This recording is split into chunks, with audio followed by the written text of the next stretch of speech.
जय हिंद स्टूडेंट्स। आज हम लोग 12th क्लास की फिजिक्स के अंदर चैप्टर नंबर 10 के अंतर्गत लेक्चर नंबर 3 वो देखने वाले हैं। तरंगाग्र हम लोग देख चुके थे, तरंगाग्र का प्रकार हम लोग आज देखेंगे। ठीक है, तरंगाग्र मुख्यतः 3 प्रकार का होता है। पहला गोली तरंगाग्र, दूसरा आपका है बेलनाकार तरंगाग्र, तीसरा है समतल तरंगाग्र। ठीक है, हम लोग इनके आकृति के आधार पर हम लोगों ने इसको बांटा हुआ है। ठीक है, गोली तरंगाग्र क्या होता है?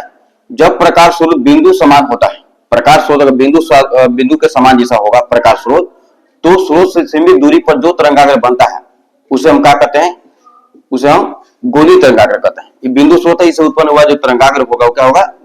गोली तरंगाग्र होगा। ठीक है, यदि माध्यम समांगी है तो t सेकंड बाद तरंग अथवा विक्षोभ द्वारा सभी दिशाओं में बिंदु स्रोत से vt दूरी बाबा चालू गुना समय v गुना t, यहाँ पर v गुना समय। ठीक है, दूरी तय करता है जहां भी दिए गए समय t में प्रकाश का वेग है, प्रकाश तरंग का वेग है, तरंग का वेग।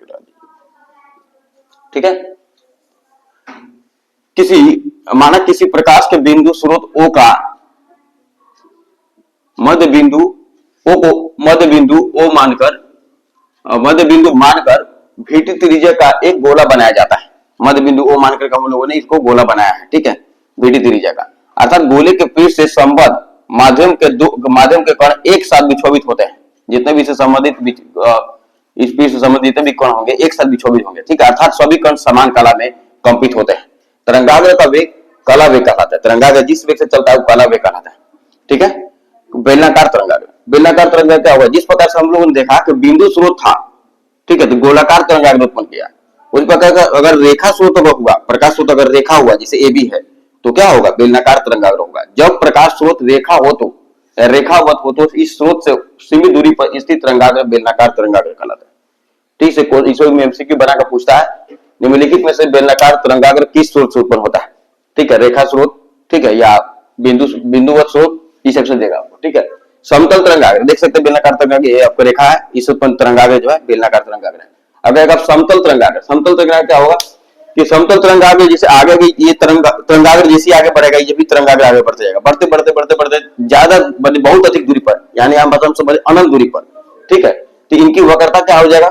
लगभग रेखा जैसा हो जाएगा, वक्रता 0 हो जाएगा। ठीक है, रेखा जैसा हो जाएगा तो उनको हम क्या कहेंगे?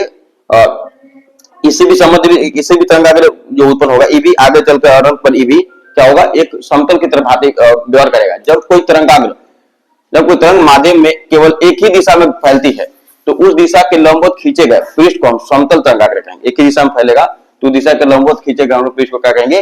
समतल तरंगाग्र कहते हैं। प्रकाश स्रोत चाहे कोई भी हो, कुछ भी प्रकाश स्रोत हो, बिंदुवत होके या बेलनाकार होके, ठीक है, या सरल रेखा होके, मतलब बिंदु होते या सरल रेखा होके, मतलब बिंदुवत होगा तो वह गोलाकार तरंगाग्र उत्पन्न करेगा, रेखावत होगा तो आपका बेलनाकार तरंगाग्र उत्पन्न करेगा। तो उससे अनंत दूरी पर, इससे अनंत दूरी पर हम बात करेंगे तो तरंगाग्र को हम क्या कहेंगे? समतल तरंगाग्र कहेंगे। ठीक है, और समान तरंगाग्र पर स्थित किसी भी दो बिंदुओं के मध्य कालांतर शून्य होता है। जैसे कि तरंगाग्र है, इस पर 2 बिंदु स्थित हैं, अगर हम बात करें दोनों में कालांतर कितना होगा तो दोनों का कालांतर 0 होगा। क्यों? क्योंकि दोनों समान कला में है, समान कला है तो समान में समान घटेगा, 0 होगा।